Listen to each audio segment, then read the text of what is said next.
할렐루야, 할렐루야. 4월 8일 수요 새벽 예배 주님의 자리에 나오신 모든 성도님들을 예수님 이름으로 환영하고 축복합니다. 저희들 삶의 어떤 상황 속에서도 우리 눈에 보이는 그런 환경과 상황이 아니라 그 모든 상황을 주관하시는 우리의 피난처 되시자 또 요새 되시는 전능하신 하나님께만 우리의 믿음의 시선을 두고 끝까지 나아가는 저희들 모두가 되길 소망합니다. 우리 시간 이 진정한 피난처 되시는 주님을 함께 찬송하며 나아갑시다.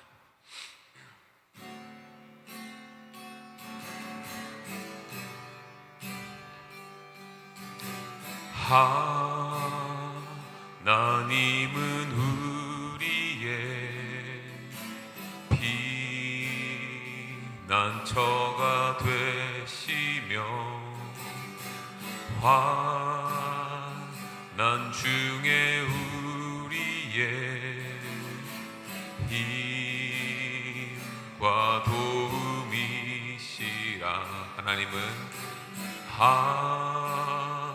하나님은 우리의 피난처가 되시며 환난 중에 우리의 힘과 도움이시라. 너희는 가만히 있어 주가 하나님 되말지어다. 열방과 세계 가운데 주가 높임을 받으리라. 사랑합니다 내 아버지, 찬양합니다 내 온 맘 다하여, 선포합니다 예수 그리스도 주님 오심을 기다리며.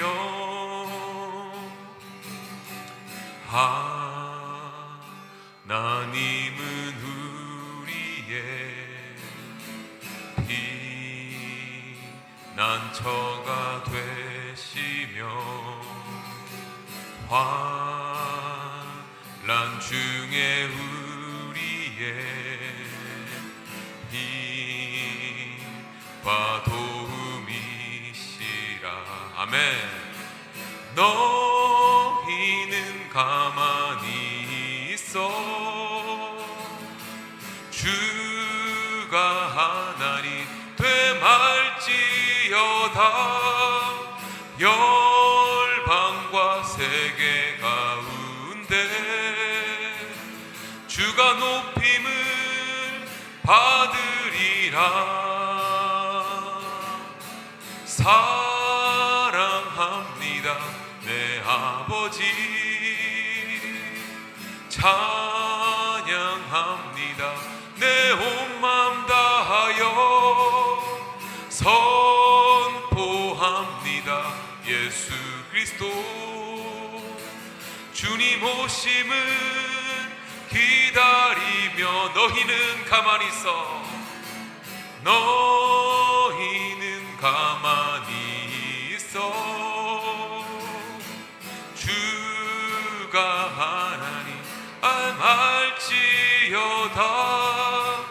열방과 세계 가운데 주가 높임을 받으리라. 사랑합니다, 사랑합니다 내 아버지, 찬양합니다, 찬양합니다 내 온 맘 다하여, 선포합니다 예수 그리스도 주님 오심을 기다리며. 주님 오심을 기다리며. 이 시간 주가 높임을 받으리라. 주가 높임을 받으리라.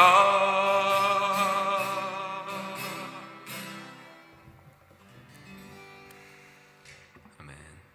고맙고 자비로우신 아버지 하나님, 오늘도 예배 가운데 주님을 높이게 됨을 감사 올려 드립니다. 죽어 마땅한 죄인들이지만 하나님의 의가 우리에게 나타나 우리가 믿음에서 믿음으로 이르게 한 구원을 얻게 하신 그 하나님의 은혜와 사랑에 다시 한번 힘입어 나아갑니다. 우리의 삶을 통하여 하나님께서 오직 우리의 피난처 되시고 힘 되시고 능력 되심을 오늘 예배를 통하여 다시 한번 확인하며 말씀을 통하여 묵상함으로 오늘 하루도 그 힘에 의지하여 나아갈 수 있도록 기름 부으시고 역사하여 주옵소서. 비전 153을 가지고 이 한빛 장로교회라고 하는 신앙 공동체를 통하여 그리스도의 사랑과 은혜를 유통하기를 원하오니 저희 교회를 사용하여 주시고 그 교회에 포함된 구성된 모든 성도들 저들의 삶도 하나님께서 동행하여 주심으로 말미암아 하나님만이 우리 삶의 안전한 포구 되심을 선포하며 고백하게 하여 주옵소서. 이 땅에는 너무나 많은 전쟁들이 있습니다. 서로 죽이고 서로 경쟁하고 서로 시기하고 다투며 자기들의 유익에만 쫓아 욕망에 잡혀 있는 수많은 나라들, 사람들, 주여 불쌍히 여기시고 이 모든 것들이 다 죄에서부터 온다는 것을 깊이 깨닫고 다 여호와께로 돌아오는 놀라운 은혜와 역사를 아버지의 때와 방법으로 이루어 주시기를 원합니다. 우리는 그저 기도할 뿐입니다.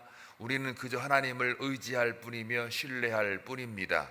하나님께서 모든 것 되시는 분이시니 아버지의 뜻대로 움직여 나가게 하여 주옵소서. 오늘도 우리의 삶을 움직여 주시고 인도할 줄 믿사옵고 예수님의 이름으로 기도하옵나이다. 아멘. 하나님 말씀 보겠습니다. 시편 91편입니다. 함께 교독할 때에 하나님의 음성을 들을 수 있기를 바랍니다. 지존자의 은밀한 곳에 거주하며 전능자의 그늘 아래에 사는 자여, 나는 여호와를 향하여 말하기를 그는 나의 피난처요 나의 요새요 내가 의뢰하는 하나님이라 하리니 이는 그가 너를 새 사냥꾼의 올무에서와 심한 전염병에서 건지실 것이미로다. 그가 너를 그의 것으로 덮으시리니 내가 그의 날개 아래에 피하리로다. 그의 진실함은 방패와 손방패가 되시나니 너는 밤에 찾아오는 공포와 낮에 날아드는 화살과 어두울 때 퍼지는 전염병과 밝을 때 닥쳐오는 재앙을 두려워하지 아니하리로다. 1000명이 내 왼쪽에서 10,000명이 내 오른쪽에서 엎드려지나 이 재앙이 내게 가까이 하지 못하리로다. 오직 너는 똑똑히 보리니 악인들의 보응을 내가 보리로다. 내가 말하기를 여호와는 나의 피난처시라 하고 지존자를 너의 거처로 삼았으므로 화가 내게 미치지 못하며 재앙이 내 장막에 가까이 오지 못하리니 그가 너를 위하여 그의 천사들을 명령하사 내 모든 길에서 너를 지키게 하심이라. 그들이 그들의 손으로 너를 붙들어 발이 돌에 부딪히지 아니하게 하리로다. 네가 사자와 독사를 밟으며 젊은 사자와 뱀을 발로 누르리로다. 하나님이 이르시되 그가 나를 사랑한즉 내가 그를 건지리라. 그가 내 이름을 안즉 내가 그를 높이리라. 그가 내게 간구하리니 내가 그에게 응답하리라. 그들이 환난 당할 때에 내가 그와 함께하여 그를 건지고 영화롭게 하리라. 다 같이 내가 그를 장수하게 함으로 그를 만족하게 하며 나의 구원을 그에게 보이리라 하시도다. 아멘. 오늘은 91편 하나님 말씀 가지고 묵상하겠습니다. 91편은 누가 썼느냐라는 문제에 있어서 논쟁적입니다. 어떤 이는 다윗이 썼다, 어떤 이는 모세가 썼다.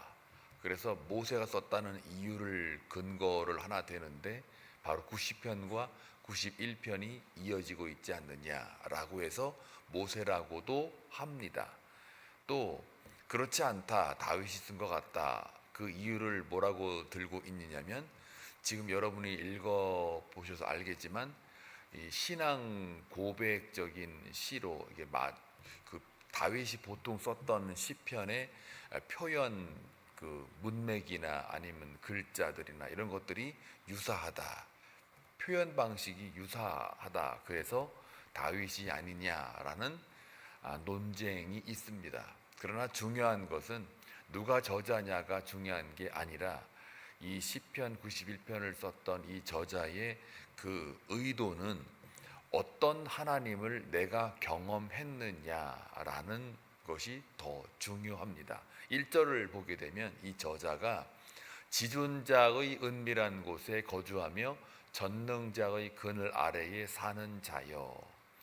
이제 자신에 대한 신앙의 고백이기도 하지만 또 우리에게도 하나님 안에 거하는 자들을 칭하는 말이기도 합니다. 그래서 다윗이냐 모세냐 이게 중요한 게 아니라 더 핵심적인 가치는 어떤 하나님을 경험하고 있었느냐, 이 저자가, 그게 더 중요하다는 겁니다. 여러분은 하나님을 어떻게 경험하고 있으십니까? 오늘 여러분의 삶을 돌아보며 질문을 던지면서 이 시편 91편의 저자는 하나님을 어떻게 경험했는가, 이거를 중점적으로 보시면 굉장히 은혜가 됩니다. 일단 배경은요, 특정 사건이 있는 거는 아닙니다. 예를 들면 다윗이 밧세바를 범해가지고 그것 때문에 쓴 시다 그러면 특정 사건이 있는 거잖아요. 그런데 이 91편은 특정 사건이 있지는 않고 위험과, 그러니까 극심한 위험과 공포 혹은 상황, 고난의 상황을 배경으로 하는 시편입니다. 그래서 오늘 여러분들이 읽었던 것처럼 1절부터 16절까지 그 대표적인 위험과 고난의 상황을 표현해 보자면 밤의 공포라는 말이 있고요. 또 낮에 화살이라는 말도 쓰기도 하고, 또 하나는 전염병 혹은 사망의 위험, 이런 것들로 지금 배경이 되고 있습니다.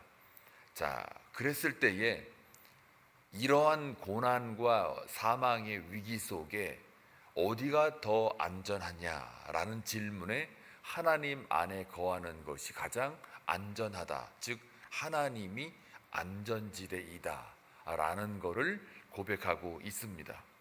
그래서 이 세상에서 우리가 살아갈 때에 가장 안전이라고 하는 것, 가장 안전한 곳, 안전, 장소 문제라기보다는, 세상은 장소를 많이 말하는데 어떤 세상은 가장 안전한 곳 어디냐 그랬을 때 조건에 의해서 안전할 것이다 이렇게 말하기도 하거든요.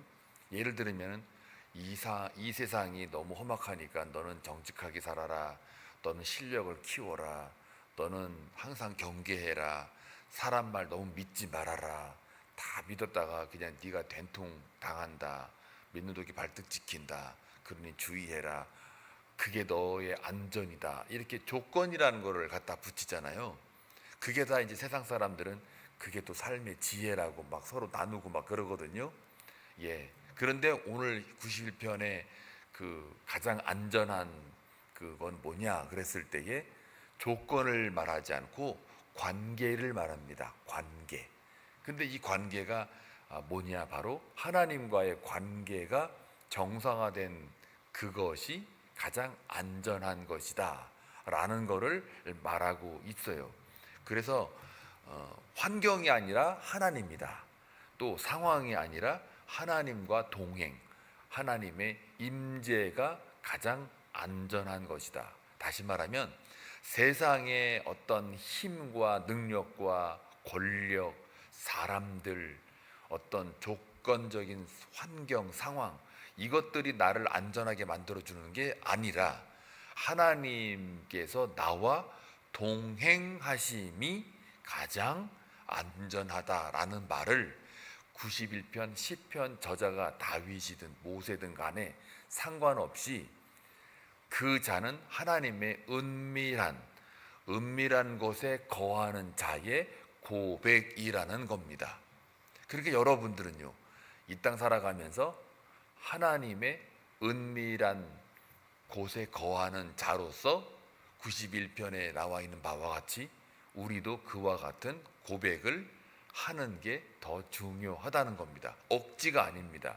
이제 91편의 이 저자가 어떤 하나님을 경험했길래 이렇게 말하고 있는가, 하나님과 동행하는 삶이 가장 안전한 지대다라고 하는 이 고백이 어떻게 해서 나왔는가. 그러면 이제 이 저자가 하나님을 어떻게 이해하고 우리에게 소개하는가를 보면 되지요.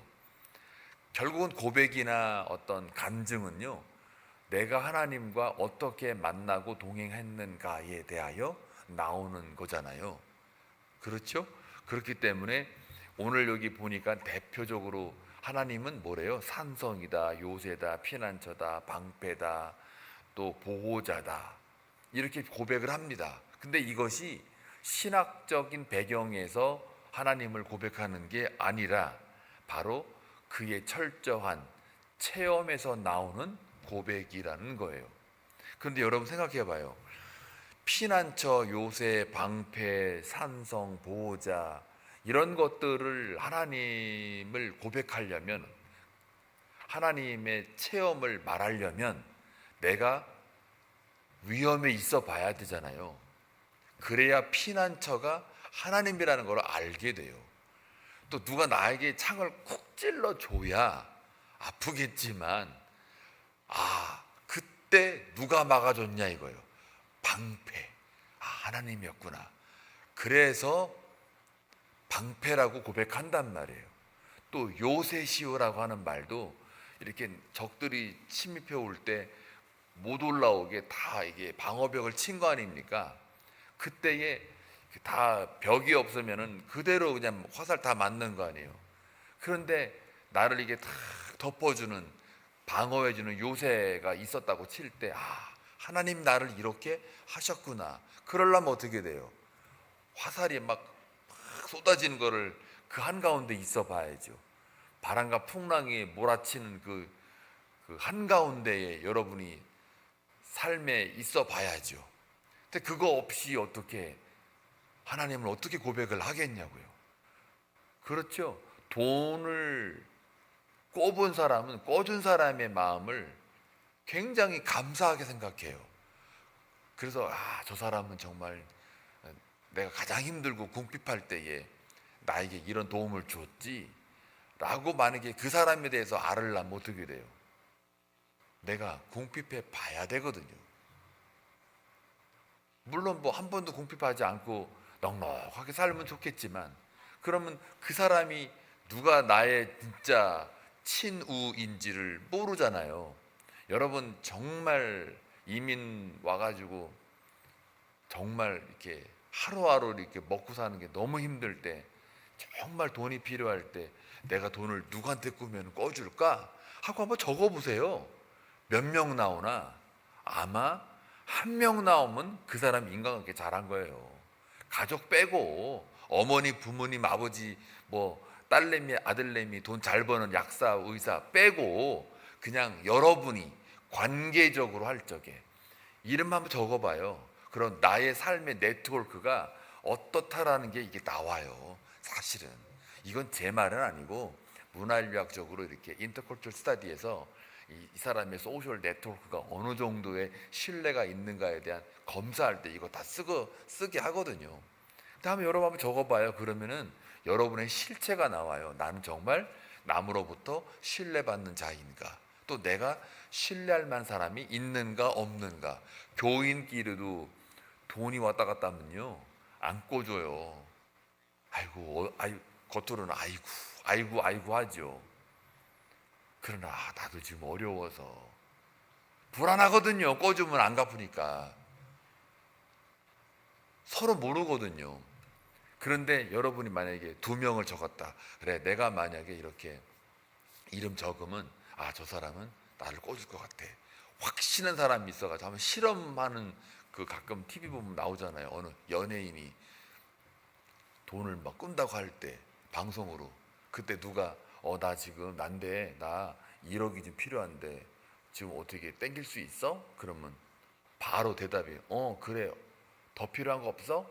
그때 이제 그 방송하는 그 아나운서가 이제 그 얘기를 듣고서 와 와 와 하면서 뭐라 그래요? 야, 그분 대단하다. 그분 대단하다. 아, 그 돈이 있어도 안 되는데 야 하면서 뭘 또 이렇게 갑자기 생각해요. 그 전화 건 사람의 그 두 사람의 관계를 높이 보잖아요.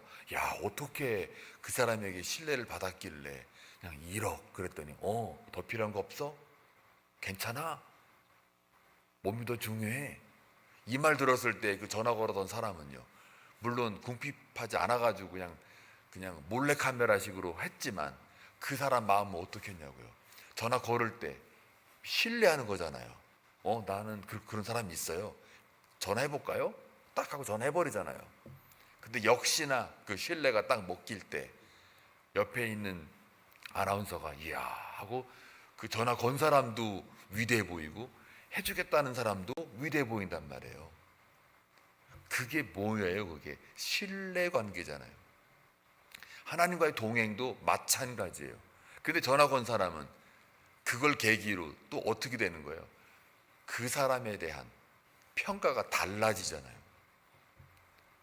진짜 내가 궁핍할 때 나를 도와준 사람, 그 사람이 내게 있느냐 없느냐. 근데 여러분에게는 언제나 어제나 오늘이나 영원토록 동일하신 하나님. 이거 제 말입니까? 히브리서 저자가 하는 얘기잖아요. 13장 8절 말씀에. 이것도 예고치 않은 건데 그냥 나온 거예요. 어제나 오늘이나 영원토록 동일하신 하나님. 뭐가 동일하다는 거예요? 그분의 신실하심. 그 신실함 대상이 누굽니까? 저와 여러분이잖아요. 여러분에게 대하여는 하나님께서 신실하심으로 동일하게 대하시겠다는 거예요. 돈 있을 때만 꺼주는 게 아니라 언제나 여러분이 하나님의 뜻을 묻고 내 앞에 나올 때, 무릎을 꿇고 나올 때 하나님께서 은혜로 덮어주겠대요. 오늘 여기 표현에 멋진 말이 있어요. 이 저자가 4절에 보니까 이 경험을 한 이 저자가 뭐라고 그래요? 그가 너를 그의 깃으로 덮으시리니. 이걸 경험한 이 사람은요, 하나님을 동행하는 자들에게 뭐라고 그러냐면 하나님이 너를 그의 깃, 날개잖아요. 그 깃으로 덮으시리니. 이 고백이 나오는 거예요. 목회자가요, 성도들을 위로할 적에 말로 위로하는 거하고 그 목회자가 하나님이 나에게 깃으로 내가 위험할 때마다 덮어주고 또 일이 안 풀릴 때마다 하나님께서 길을 열어주시고 막힌 담이 헐어지는 것 같이 축복의 길이 쫙 열리는 그런 경험을 많이 하면 할수록 그 하나님을 더 강력하게 성도들에게 소개할 수 있단 말이에요. 말씀으로 강하게 선포할 수 있어요. 우리 하나님, 나의 하나님, 이렇게 하나님에 대한 그 높고 영화로우심을 선포한단 말이에요. 하나님을 자랑하게 돼요. 그거 보십시오. 그거를 잘 보세요. 그러면 여러분의 삶도 내가 하나님을 어떻게 표현해내고 있는가를 보시면 돼요. 근데 할 말이 없다?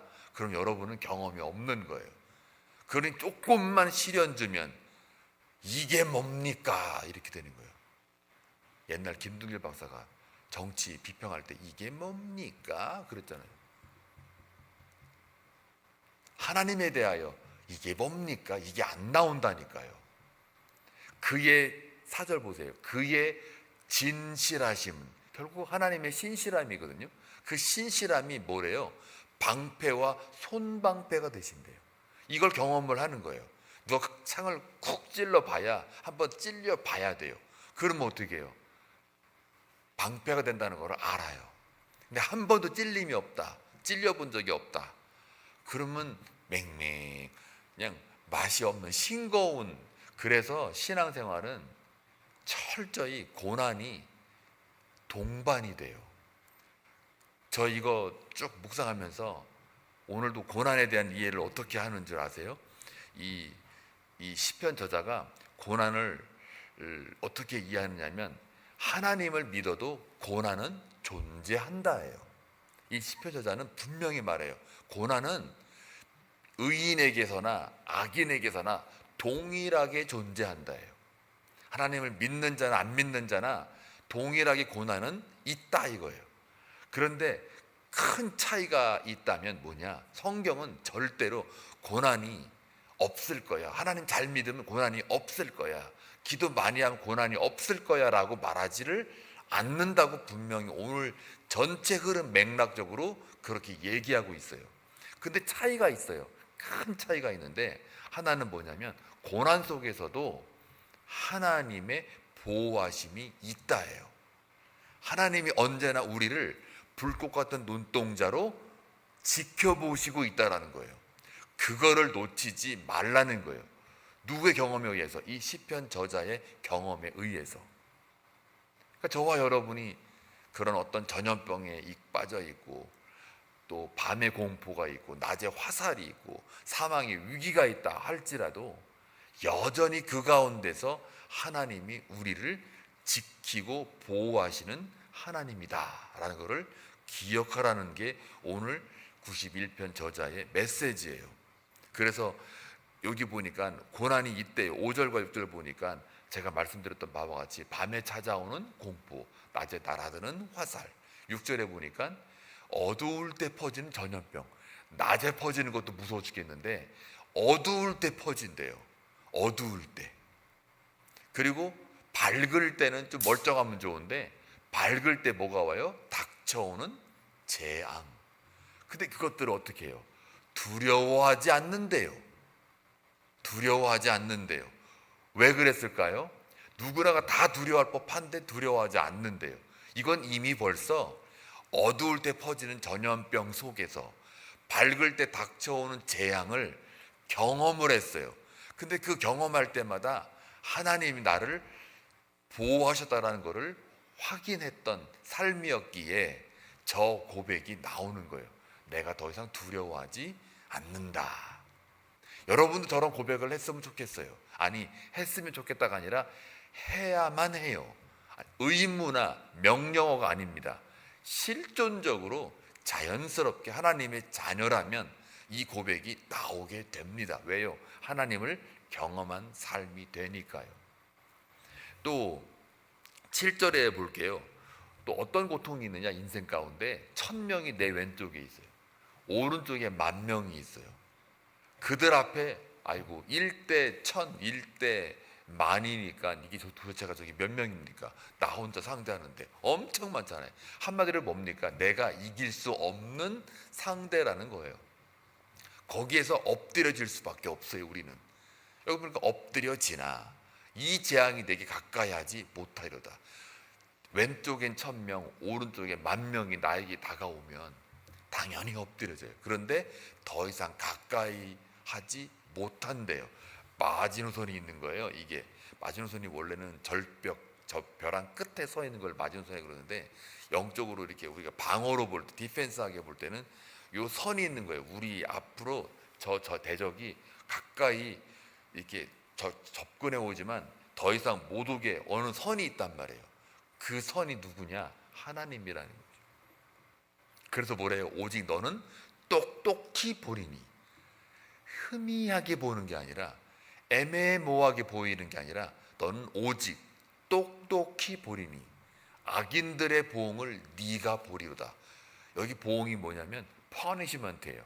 벌이에요. 징벌, 심판이에요. 그러니까 악인들이 지금 너를 대적할 때 너는 그걸 볼 거다. 악인들이 망하는 걸 볼 거다. 이거를 이 시편 저자가 확인했단 말이에요. 그러니까 고백을 하는 거예요. 자, 그랬을 때에 우리는 그럼 어떻게 살아야 되느냐라고 할 때 그게 이제 전부 다 오늘 9절부터 16절까지의 신앙 고백으로 이어집니다. 자, 하나님이 어떤 분이냐라는 말을 하고, 그러면서 하나님을 믿든 안 믿든 고난이라는 것은 존재한다라는 말을 딱 이 저자가 얘기를 합니다. 전제로 깔고, 그러면 이 상황에서 이제 그 9절부터 해가지고 쭉 이제 16절까지 그럼 내가 어떻게 살아야 되는가를 설명하고 있어요.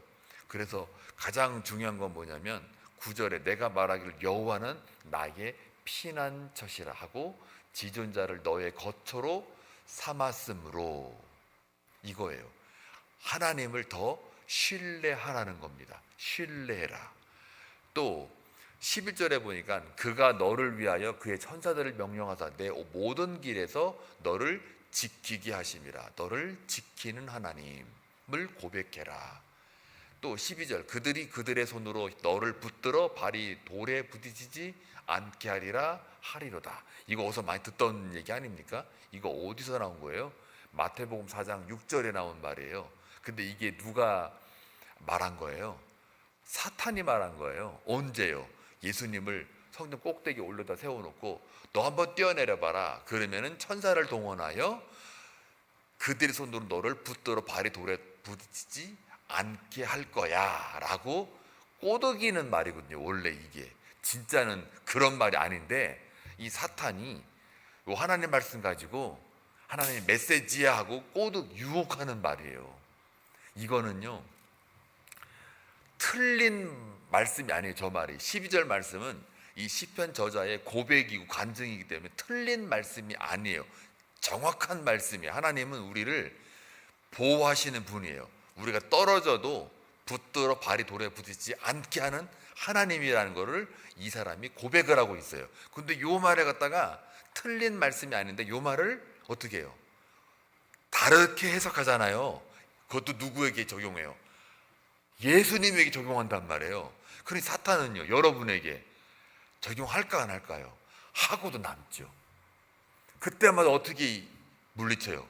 예수님이 하나님을 시험하지 말라. 그러니까 이게 뭐냐면 저 말씀은 틀린 말씀이 아닌데 왜곡되게 하는 거예요. 그러니까 얼마든지 사탄은요 하나님 말씀 가지고 우리를 왜곡시킬 수 있다고요. 가령 뭐 예를 들으면은 하나님이 지켜주시니 아무렇게나 살아도 돼. 너를 구원했잖아. 네가 몰랐을 때. 그러니 너는 막 살아도 하나님이 언젠간 너를 또 챙겨줄 거야. 그러니 막 살아도 돼. 괜찮아. 내버려 둬. 이거 왜곡입니다. 유혹입니다. 그거. 정말 하나님을 믿고 하나님이 나를 지켜주었다라고 하는 사람이라면요 절대로 아무렇게나 막 살지 않습니다. 근데 마귀는요 또 교회 안에서 그런 말 많이 해요. 사람들 그렇죠? 들어봤죠? 에이 하나님도 알아서 할 거야. 또 이런 것도 있어요. 믿음이 있으면 위험한 상황에도 괜찮아. 하나님 언제는 구원해 줄 거야. 예, 틀린 말은 아닌데요 그게 그 적용이 이상해요. 하나님과 멀어져 있는 적용이에요. 믿음이 있으면 위험한 선택을 해도 괜찮아. 예를 들어서 선교라는 말을 예를 들어서 우리가 좋아하잖아요. 예를 들어 옛날에 아프가니스탄 가가지고 선교하러 간다가 잡혀가지고 그냥 온 나라가 떠들썩하게 온 교회가 민폐 끼치고 얼마나 힘들었어요. 그럴 때 막 또 이 말 가지고 그래 우리가 믿음으로 나아갔는데 뭐 거기서 그냥 고문받고 힘들어 했던 거 다 하나님의 또 은혜야 뜻이 있겠지. 이렇게 만약에 적용을 하다 보면 안 돼요. 이것도 틀린 건 아니에요. 선교 가는 거 틀린 게 아니에요. 가는 건 맞아요. 그런데 그렇게 해석하면 안 된단 말이에요. 믿음이 있으면 위험한 선택을 해도 괜찮아. 절대로 여행주의보 어느 A 나라 B 나라 가지 마요. 그러면 안 가셔야 돼요. 아니야 나는 믿음이 있으니까 하나님이 지켜줄 거야. 갈 거야. 그리고 온통 그냥 막 난리를 민폐를 끼치고 돌아오는 경우가 허다하잖아요. 그렇게 적용하면 안 된단 말이에요. 안 된단 말이에요. 진짜 믿음이 있으면 분별력도 생기고요. 하나님의 뜻이 뭔지를 물론 이런 건 있어요. 하나님이 그래도 너 가라.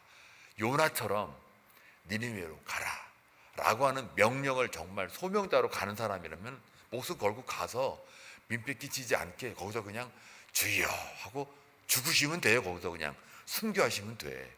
근데 살려주세요 이럴 바에는 가지 말란 말이에요.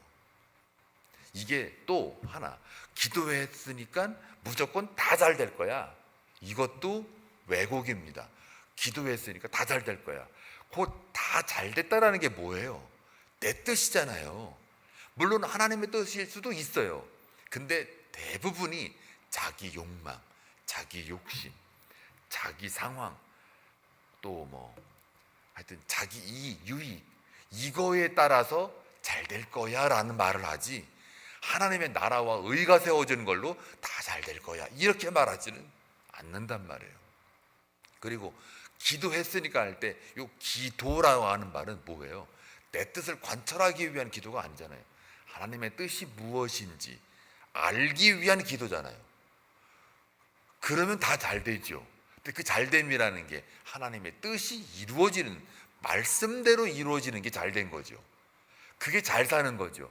내가 잘 산다라는 뜻은 뭐냐면 하나님의 뜻 가운데 사는 걸 잘 사는 거라고 그러는 거예요. 근데 우리는요, 세상은요, 우리가 잘 사는 게 내가 원하는 게 다 채워질 때, 필요가 풍요로울 때, 내가 원하는 바가 다 소원 성취가 이루어질 때, 그걸 잘 됐다라고 하잖아요. 그러니까 기도했으니까 다 잘 될 거야.